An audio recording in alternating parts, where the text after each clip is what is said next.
So may bago daw loan app na nag-offer ng maliit na interest at long-term payments. I'm sure napansin nyo na rin to sa Google Play Store, si Pesos.ph or Pesos PH para mas madali. At meron pa siyang 4.6 stars ha. Pero just because may nakita kayong nakangiti-ngiti dyan na sinasabi approve agad, huwag nyo muna i-download. Dapat kinikilala nyo muna yung loan app. So for this video guys, i-share ko yung mga screenshots para makita nyo kung anong meron dito kay Pesos PH. Kung kayo nagbabalak pa lang na mag-download ng loan app na to is meron kayong heads up kung okay ba siya o hindi. So, you know what to do.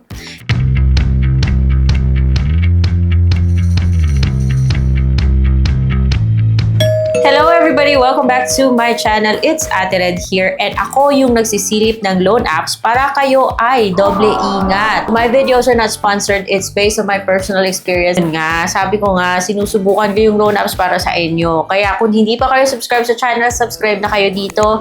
At marami kayong matututunan about yung behavior nyo towards loan app, paano maging careful sa mga loan apps, and many other things. So for today's video, pag-uusapan natin itong si Pesos PH. Subukan ko siya, dinownload ko siya sa Google Play Store para sa Google Play Store, meron pa naman siyang 4.6 na stars. But that doesn't mean na okay siya para sa inyo ha. So, dapat legit check muna yung loan app at check yung reviews.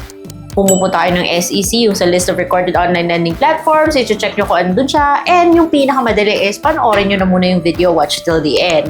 Kaya nga, guys, dun sa Google Play Store, sabi niya 0% interest. Mas baluktot pa yung Tagalog ng loan app na to kaysa sa Tagalog ko. Hindi ako magaling mag-Tagalog, pero ito, tsaka talaga siya. Kaya walang interest sa pagkakataon para sa inyong mga unang pautang.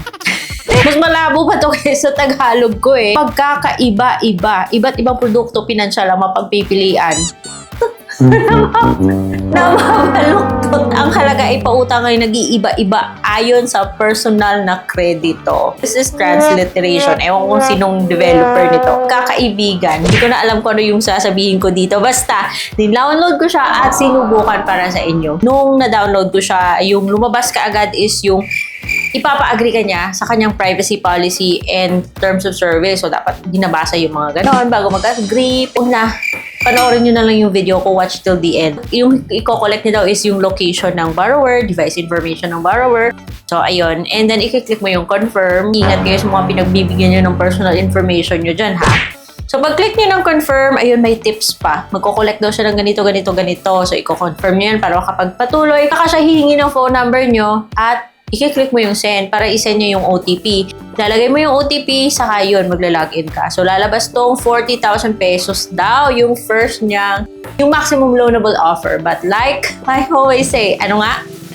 Walang online loan app yung magbibigay ng ganung kalaki sa mga first-time borrowers. The next page will ask for educational level, marital status, number of children, length of stay, yun sa address mo, living in what city, residential address, and residence status. Meron siyang pa-questionnaire about your utang, your credit worthiness. Mo naman sasabihin sa kanya, no? Kahit nasabihin mo na wala kang ibang utang, malalaman at malalaman pa rin niya kasi, you know, yung mga apps na to, sumisilip sila sa ating cellphone. So, nalalaman nila, masyado na tayong maraming ola nandun. Have you been overdue within 6 months? How much do you owe now? What is your main source of income and second phone number. So, kung may nakikita kayong parang letter V na yan sa gilid, it means may drop-down kayong pagpipilian. Dito sa work information, meron siyang student and meron siyang self-employed. Binili ko self-employed.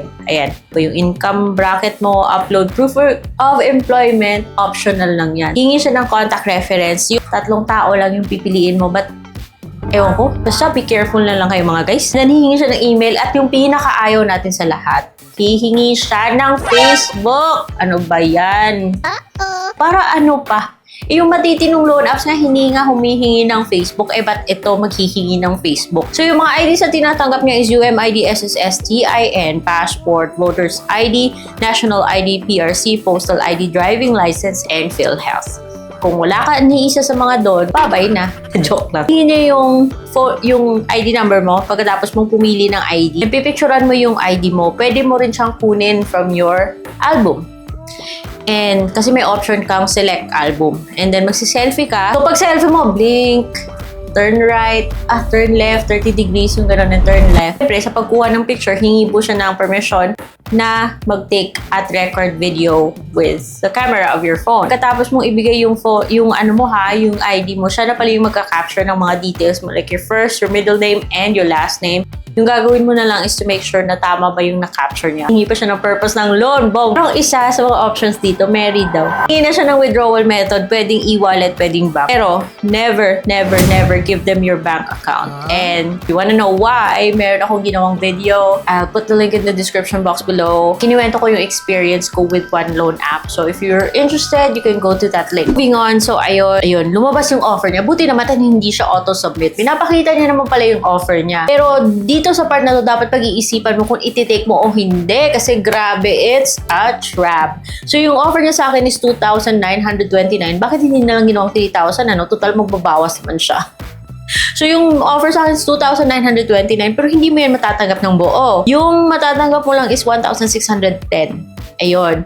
Kasi, babawasan niya ng 1,319. Sabi niya 10.99 per day daw for technical services. Wow! Ang mahal pala ng binabayad niya sa kanilang mga tech people. Tayong mga borrowers, yung magbabayad nun. Ewan ko kung anong technology yung ginagamit nila dito. Installment pa siyang nalalaman. Installment pong bunganga mo, no? Yung first mong installment, babayaran mo, it's 7 days. Yung installment dyan. Katapos nun, yung second due date mo is matagal pa.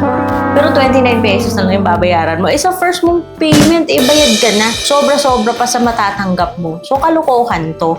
Kaya kung ayaw mo mag-loan sa loan app na to, huwag mong i-confirm. Kasi mayroon siyang button dyan na apply immediately. Huwag mong pindutin yan. No, wag, never. Huwag mo nang pindutin yan kasi this is 100% trap. Kaya guys, i-exit nyo. Exit kayo, tatanungin niya kayo kung sure ba kayo. And then, give up. Ayun. Pwede nyo i-delete yung information nyo. Kung i-click mo yung delete dun sa settings, so i-click mo yung delete, then lalabas to. Nagbabasa pa ba niyan? Click mo yung confirm deletion. At ibabalikan nyo dun sa first page kung saan, yung dun sa simula na sabi niya, yung may agree na yan. So guys, ayoko sa mga loan apps na to. And ayoko sa mga loan apps na humihingi ng Facebook info. So guys, kung hindi pa kayo subscribe sa channel na to, subscribe kayo sa channel na to because here we set right expectations about mga loan apps, especially those na possible na maging sakit sa ulo. Ewan ko sa inyo, basta ako ayoko sa mga loan apps na ganito. Pero in the end, kayo naman yung masusunod dyan eh. Decision nyo yan. Yung importante, pinag-iisipan nyo to ng mabuti kasi prevention is always better than cure. So I hope meron kayo natutunan sa video na to. And lagyan nyo lang sa baba kung meron kayong gustong itanong or mga loan apps na gusto nyong ipasilip. And that's all for today. I'll see you on my next vlog. Bye!